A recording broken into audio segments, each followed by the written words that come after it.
آج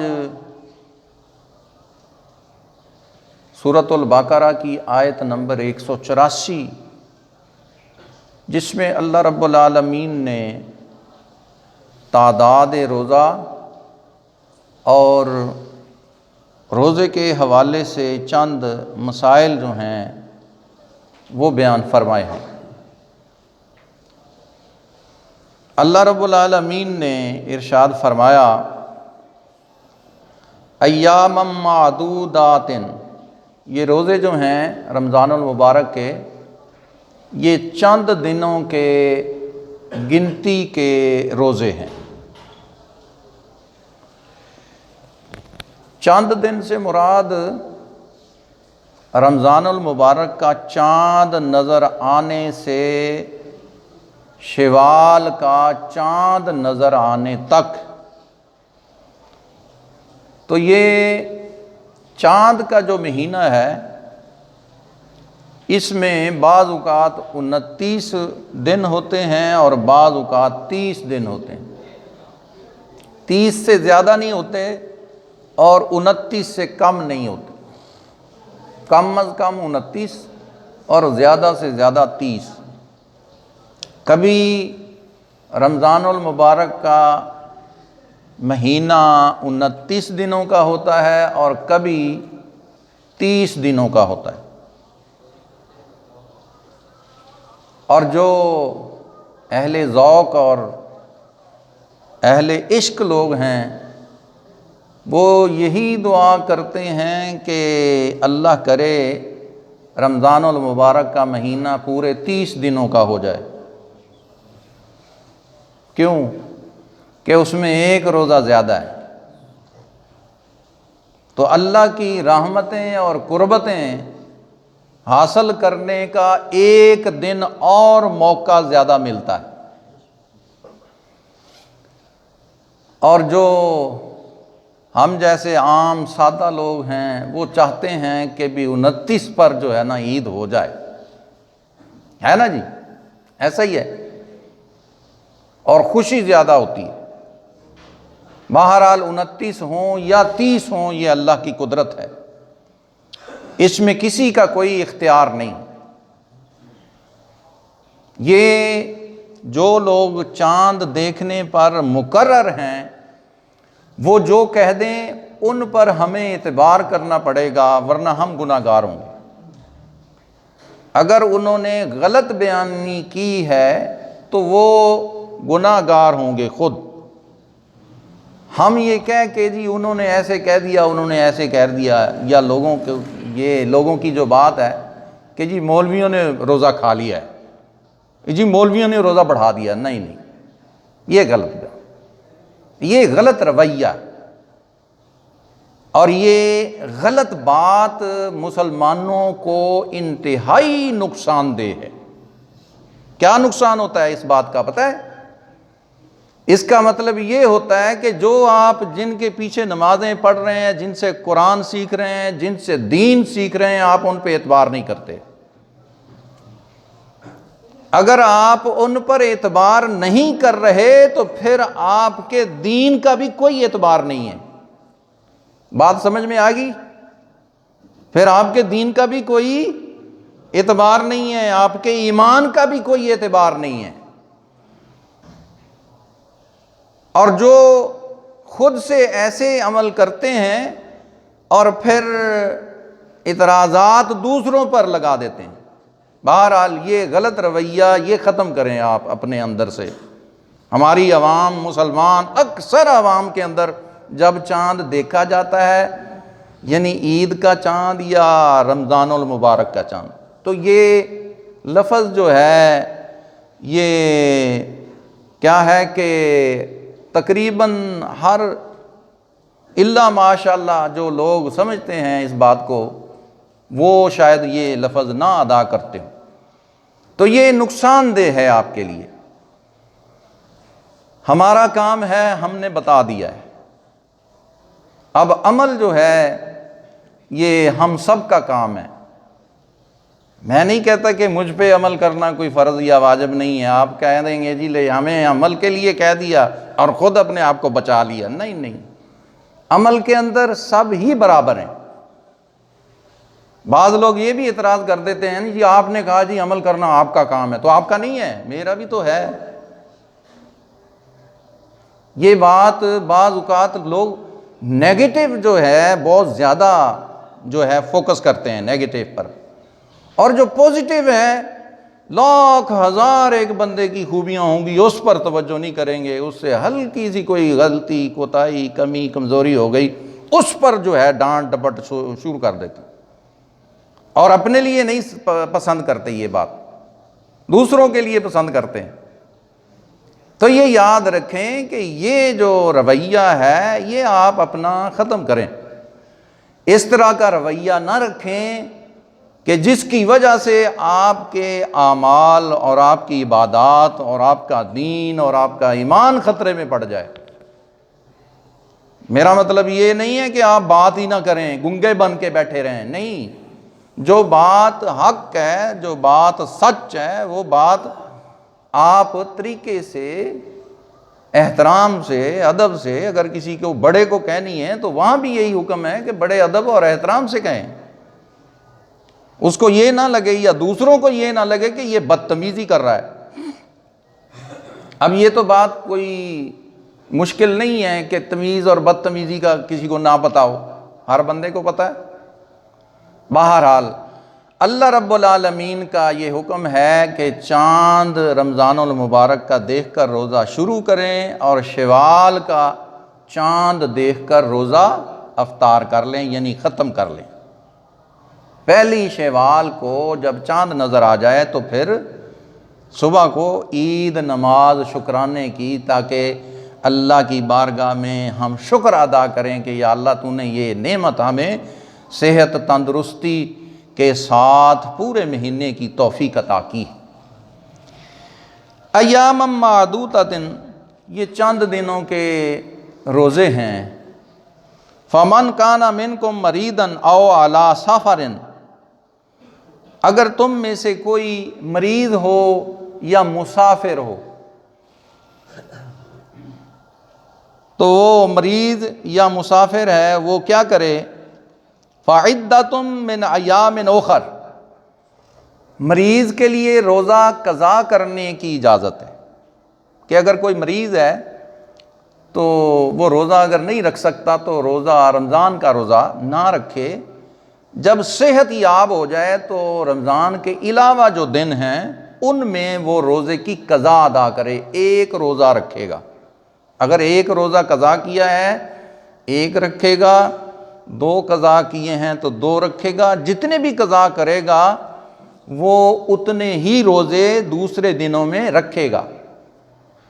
اب ایسے بھی لوگ ہیں کہ اگر میں نے یہ بتا دیا نا ایک روزہ، یعنی جی پورے مہینے کا نہ رکھے تو پھر بعد میں ایک روزہ رکھ لے، اس طرح کی باتیں بھی سننے میں آتی ہیں۔ ہمارے ساتھ ایسے ایسے سوالات بھی ہوتے ہیں کہ جی آپ نے تو کہا تھا ایک ہی روزہ رکھنا ہے، ایک روزہ قضا ہے تو ایک رکھنا ہے، دو قضا ہیں تو دو رکھنے ہیں، اگر 30 قضا ہیں تو 30 ہی رکھنے ہیں۔ اور دنوں میں یعنی سفر میں جو مسافر شرعی ہوگا اس کو اجازت ہے روزہ قضا کرنے کی، یا مریض کو اجازت ہے روزہ قضا کرنے کی، یعنی وہ دوسرے دنوں میں روزہ جو ہے وہ قضا رکھے گا۔ وَعَلَى الَّذِينَ يُطِيقُونَهُ فِدْيَةٌ طَعَامٌ مِسْكِينٍ، اور ان لوگوں پر فدیہ ہے جو طاقت نہیں رکھتے روزہ رکھنے کی۔ وہ بعض ایسی امراض ہوتی ہیں، بیماریاں ہوتی ہیں کہ جو دائمی ہوتی ہیں اور ڈاکٹر یا حکیم حاذق بتا دے کہ یہ بیماری تا حیات ختم نہیں ہوگی تو وہ روزہ نہیں رکھ سکتا۔ دوسرا شیخ فانی، فقہ کے اندر اصطلاح ہے شیخ فانی۔ شیخ فانی کا معنی ہوتا ہے انتہائی بوڑھا، ضعیف۔ ضعیف کا مطلب یہ ہے کہ جس کی ہڈیاں کام نہ کرتی ہوں، اٹھنا بیٹھنا مشکل ہو، پیاس ذرا ذرا وقفے سے پیاس لگتی ہے اسے، اور وہ اگر روزہ اس کو رکھوا دیا تو وہ مر جائے گا، اگر روزہ رکھوا دیا تو مر جائے گا۔ تو اس لیے اس کو موت سے بچانے کے لیے اللہ رب العالمین نے یہ رعایت رکھی ہے کہ جو شیخ فانی ہے، انتہائی ضعیف بوڑھا آدمی یا عورت کوئی بھی، تو وہ بھی کیا کرے، روزہ نہ رکھے، اس کا فدیہ ادا کرے۔ مریض اور شیخ فانی ان دونوں پر فدیہ جو ہے اللہ تعالیٰ نے رکھ دیا ہے۔ اور فدیہ کیا ہے؟ طعام مسکین، ایک مسکین کو پیٹ بھر کے کھانا کھلانا، ایک مسکین کو پیٹ بھر کے 2 وقت کا کھانا کھلانا۔ اور اس کی مقدار علماء نے جو فطرانے کی مقدار ہے وہ بیان کی، یعنی 2 کلو چکی والا آٹا کتنے کا ہے؟ 150 روپے کلو تقریباً مل رہا ہے، 150 ہے یا کہیں 155 یا 160 ہے، بہرحال جو عام ریٹ نکلا ہے وہ فدیہ یعنی فطرانہ جو ہے وہ نکلا ہے 300 روپے فی کس، ہر فرد کے اعتبار سے 300 روپیہ، کتنا؟ 300 روپیہ، یا آٹا یا وہ پیسے۔ اگر کوئی بندہ فدیہ دینا چاہتا ہو تو وہ 300 روپیہ فدیہ دے گا ایک روزے کا۔ اگر شیخ فانی ہے یا مریض ہے جو روزہ نہیں رکھ سکتا، اس کا کتنا فدیہ ہوگا ایک روزے کا؟ 300 روپے یا 2 کلو کیا ہے؟ آٹا ہے، آٹا، چکی کا آٹا، چکی والا آٹا۔ بات سمجھ رہے ہیں؟ یہی کھاتے ہیں نا سب لوگ، جو لوگ کھاتے ہیں اسی کا اعتبار ہوتا ہے۔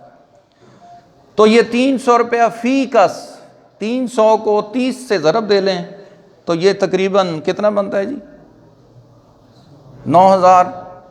اگر 30 روزے ہیں یعنی 30 ہی ہوتے ہیں تقریباً، تو 9000 روپیہ اس کا فدیہ بنے گا۔ وہ مساکین کو، جو یتیم لوگ ہیں اور جو مستحق زکوٰۃ یا فطرانہ ہیں، ان کو دیا جا سکتا ہے۔ تو یہ فدیہ جو ہے اللہ رب العالمین نے یہ رعایت رکھی ہے ان لوگوں کے لیے جو مریض ہیں اور جو شیخ فانی ہے یعنی انتہائی بوڑھا ہے، اس کے لیے یہ فدیہ ہے۔ یعنی جب فدیہ ادا کر دیں گے تو اللہ رب العالمین ان کے نامہ اعمال میں روزوں کا ثواب لکھ دے گا۔ یہ بدلہ ہے اس کا، مجبوری کی وجہ سے ہے۔ آپ جو صحت مند ہیں وہ فدیہ نہیں دے سکتے، روزہ ہی رکھنا ہے۔ جو صحت مند ہے وہ فدیہ نہیں دے سکتے، روزہ ہی رکھنا ہے۔ اور آگے فرمایا فَمَن تَطَوَّعَ خَيْرٌ فَهُوَ خَيْرٌ لَهُ۔ اگر یہ فدیہ جو ہے 300 ہے تو کوئی بندہ 350 یا 400 یا 500 روپیہ بنا کے کسی مسکین کی خدمت کرتا ہے تو اللہ پاک فرماتا ہے کہ یہ زیادہ افضل اور زیادہ بہتر ہے اس کے لیے، کہ اس میں ثواب زیادہ ہو جائے گا۔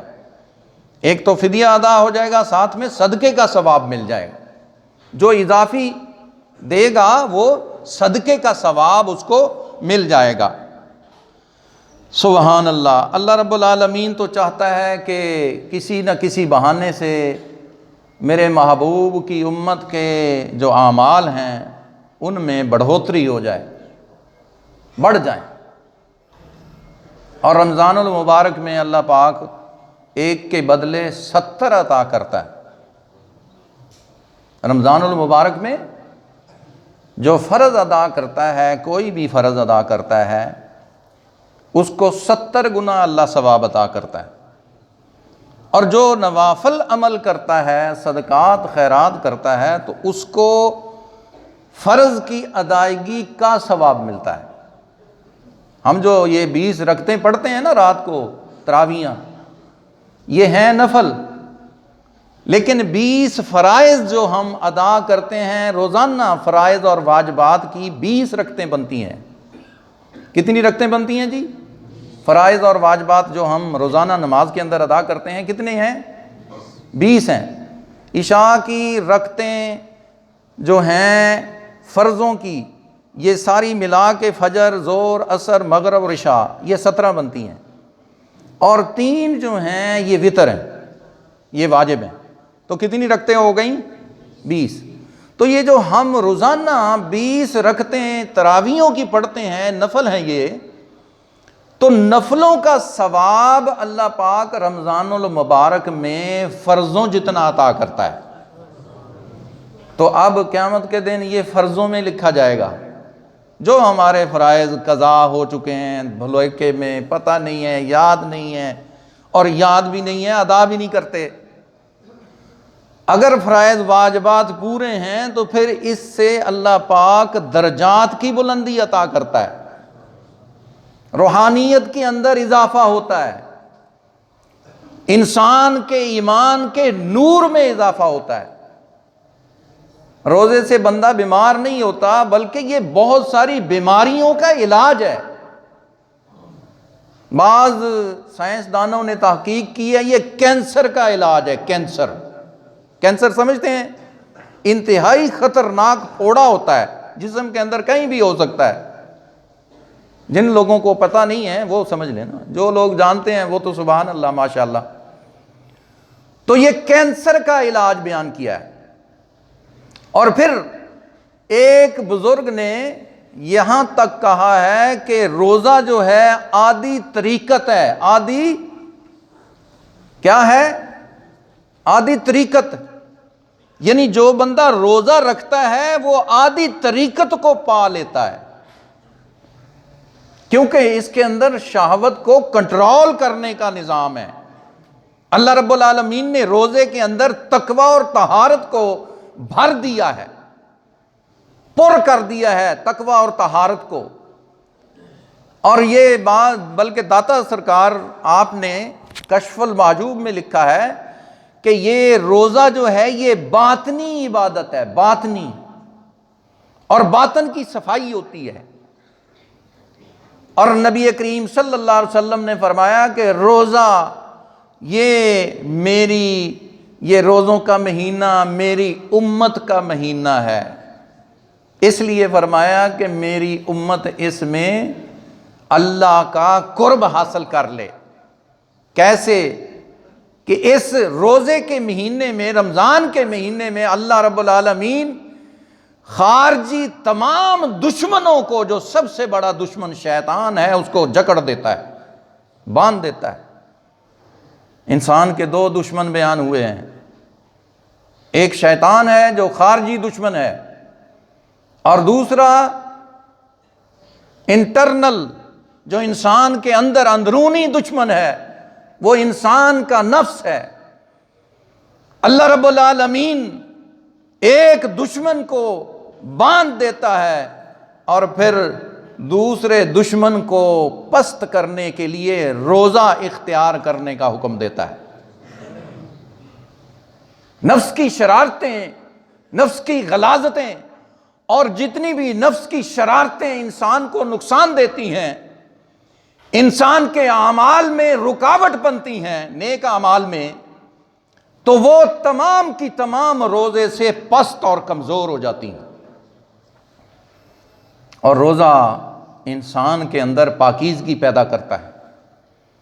روزے کی وجہ سے انسان کا دل اللہ کی محبت میں راغب ہوتا ہے، اور پیارے محبوب علیہ الصلوۃ والسلام کی سنت کا اس کو شوق پیدا ہوتا ہے۔ اور سنت میں سب سے بڑا شوق علم دین کا شوق ہے، اور جس سے سب سے زیادہ شیطان روکتا ہے کہ علم دین نہ سیکھا جائے۔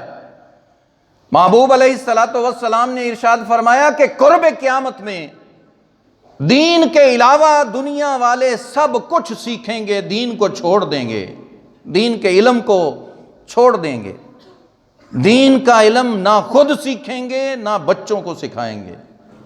یہ قرب قیامت ہے۔ آپ اندازہ کریں کہ آپ کتنا دین کا علم سیکھتے ہیں اور اپنے بچوں کو کتنا سکھاتے ہیں، کتنا سکھا رہے ہیں۔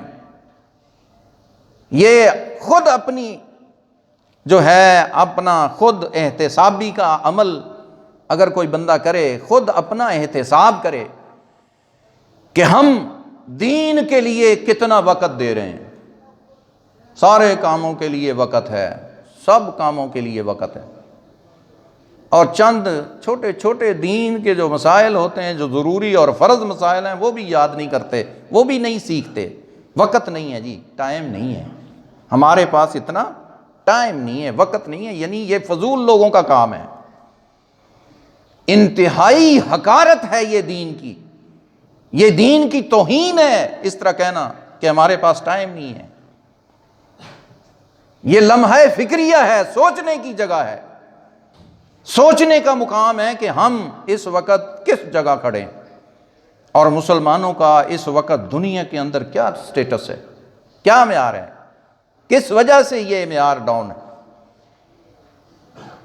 ورنہ وہ بھی ایک وقت تھا کہ مسلمان کا نام آتے ہی یہود و نصارہ پگھل جاتے تھے، خوف سے ڈر جاتے تھے، زمین میں دھنس جاتے تھے۔ وہ ایمان تھا ان کا عمل تھا، زبانی کلامی باتیں نہیں ہوتی تھیں، عملی لحاظ سے وہ لوگ مضبوط تھے۔ جو لوگ عملی لحاظ سے مضبوط ہوتے ہیں وہی کامیاب ہوتے ہیں اور وہی سر بلند ہوتے ہیں۔ جو قوم عملی لحاظ سے کمزور ہو جاتی ہے وہ پھر غلام قوم بن جاتی ہے، وہ قوم سر بلند قوم نہیں رہتی۔ اس قوم کو ہر دوسرے لوگ جو ہیں وہ دبا دیتے ہیں۔ یہ یاد رکھیں، یہ عمل سے زندگی بنتی ہے، جنت بھی جہنم بھی۔ یہ خاکی اپنی فطرت میں نہ نوری ہے نہ ناری ہے۔ بہرحال یہ بھی کسی شاعر نے کیا خوب کہا ہے، یہ یاد رکھیں کہ عمل ہم نے خود کرنا ہے، دوسروں نے ہر بندے نے اپنا عمل کرنا ہے، اور ہر بندے نے اپنے عمل کا جواب دینا ہے قیامت کے دن۔ آگے اس آیت کریمہ کا جو حصہ رہ گیا ہے وہ میں عرض کر دیتا ہوں۔ اللہ رب العالمین نے یہ رعایت بیان فرمائی۔ دیکھیں اللہ کتنا کریم، کتنا رحیم ہے بندوں پر، کہ وہ ہر ایک کا خیال رکھتا ہے، ہر ایک کا لحاظ رکھتا ہے، تاکہ جو بندے ہیں وہ اس کی رحمت کو پالیں۔ اس میں جو فدیے کے اندر جو کوئی زیادتی کرے گا، یعنی فدیہ بڑھا کر دے گا، تو اللہ پاک نے فرمایا کہ یہ اس کے لیے بہتر ہے۔ اور اگر یہ مریض اور مسافر اگر سفر کے اندر مشقت نہیں ہے تو روزہ رکھے، تو اللہ رب العالمین نے فرمایا وَأَن تَصُومُوا خَيْرٌ لَكُمْ إِن كُنتُمْ تَعْلَمُونَ، اگر تم سفر میں یا مرض میں بھی روزہ رکھو تو یہ تمہارے لیے بہت بہتر ہے۔ مرض چھوٹا سا ہے، اب دیکھیں یہ بہانہ بنا لیتے ہیں بعض لوگ کہ مجھے کھانسی ہو رہی ہے جی، کھانسی سے بندہ مرتا نہیں ہے، بخار ہو گیا جی روزہ نہیں رکھتے۔ روزے سے بھی بندہ نہیں مرتا اتنی جلدی، یہ تقدیر کی طرف سے جس کی موت آئی ہو تو بغیر بخار کے بھی موت آ جاتی ہے۔ تو یہ بہانے نہ بنائیں، چھوٹی چھوٹی مرضیں جو ہیں، سر میں درد ہو گیا جی، ٹانگ میں درد ہو گیا ہے، پیر میں درد ہے، پیٹ میں درد ہے، یہ چھوٹے موٹے دردوں کی وجہ سے روزہ چھوڑنے کی اجازت نہیں ہے۔ وہ بڑے مرض ہیں جس کو حکیم حاذق کہہ دے کہ یہ اگر روزہ رکھے گا مریض تو اس کی مرض بڑھے گی یا یہ مر جائے گا۔ یہ دو وجوہ ہیں جن کی وجہ سے روزہ چھوڑنے کی اجازت ہے مریض کو، ایسا مریض۔ تو یہ چھوٹی موٹی باتیں جو ہیں ان سے روزہ نہیں چھوڑنا، بلکہ اللہ رب العالمین نے فرمایا ہے کہ شدید بیماری کے اندر بھی اگر کوئی بندہ روزہ رکھتا ہے تو یہ اس کے لیے بہت اچھا ہے۔ اور سفر کی مشقتیں برداشت کرنے کے باوجود جو بندہ روزہ رکھتا ہے تو یہ اس کے لیے بہت افضل ہے، بہت بہتر ہے۔ اب تو سفر ہی بڑے آسان ہیں، اب کون سا پیدل سفر کرنا ہے، یا گدھے پر سفر کرنا ہے یا گھوڑے پر. اب تو سواریاں ایسی ہیں کہ ان کے اندر اے سی لگے ہوئے ہیں، ہر قسم کے آرام اور آسائشیں، گاڑیاں ہیں، ٹرینیں ہیں اور جہاز ہیں. ہاں جی، دور دراز کا سفر بندہ ایک جو ہے 2-3 گھنٹے میں، یہاں سے جو لاہور سے لوگ جاتے ہیں 4 گھنٹے میں سعودیہ پہنچ جاتے ہیں نا جی. کتنا سفر ہے، کتنے میل ہے، 3-4 گھنٹے میں وہاں. تو وہ بندہ کہے جی میں تو بڑی مشقت میں پڑوں گا، اتنا سفر کروں گا، تو وہ کوئی مشقت نہیں ہے. آرام سے روزہ رکھیں، اور اگر کسی نے سفر کرنا ہے تو سفر کر کے وہاں جا کے افطار کر لیں، روزہ بھی پورا ہو جائے گا اور سفر بھی پورا ہو جائے گا، اور سفر میں سوتے رہیں آرام سے. کیا خیال ہے؟ تو اس طرح اللہ رب العالمین نے یہ دوسرا آپشن جو افضل، جو فضیلت والی بات ہے وہ بھی بیان فرما دی کہ تمہارے لیے بہتر ہے کہ اگر تم اس مشقت میں، بیماری میں بھی روزہ رکھتے ہو تو یہ زیادہ افضل اور اعلیٰ ہے، اور یہ زیادہ اللہ کے قرب کی بات ہے. اللہ رب العالمین اپنے پیارے حبیب کریم علیہ الصلاۃ والسلام کے صدقہ میں ہمیں دین کے مسائل سمجھ کر اس پہ عمل کرنے کی توفیق عطا فرمائے. وما علیہ الا البلاغ، سنتیں ادا فرمائے.